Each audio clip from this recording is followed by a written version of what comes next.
But this time, she continued to stay at the window. So I turned around as I crossed the street. She was still waving, so I waved. I walked a few steps into the neighbor's yard, turned around, she was still waving, so I waved.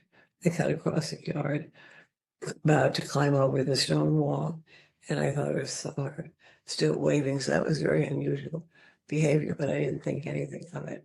And then I got the bus to school, and when I got the bus to school, I had classes, and then lunch came, and I went to my homeroom because we had lunch in our homerooms, and a woman came in.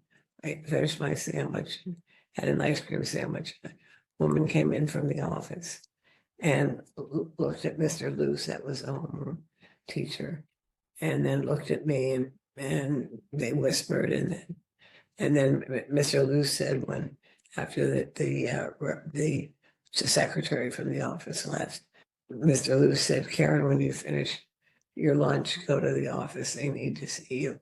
So I jumped up right away and finished my sandwich. And he said, "No, finish your ice cream sandwich," which I didn't want, but I gulped it down. And then went to the office, and they said, your family wants you at home. And I said, okay. And the woman who was driving me was very, very nervous and made small talk. And then I got home, and my grandmother was there. And my grandmother was coming down the steps, and she should have been in Macy's book department where she works. But yet she was there. And she said, "Mom had a nervous breakdown, but you can see her when she gets better."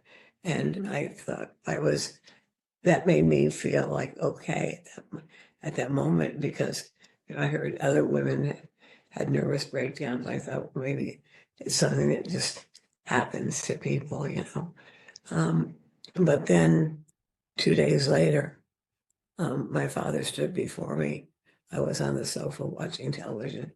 He just stood in front of me. He said, "Mommy died." And I jumped up, and I mean, pounding my fist against his chest. And, he then gave me a pill. He said, the doctor said to take this with Coca-Cola. So I did. And instantly it knocked me out. So that's how people dealt with grief at that time.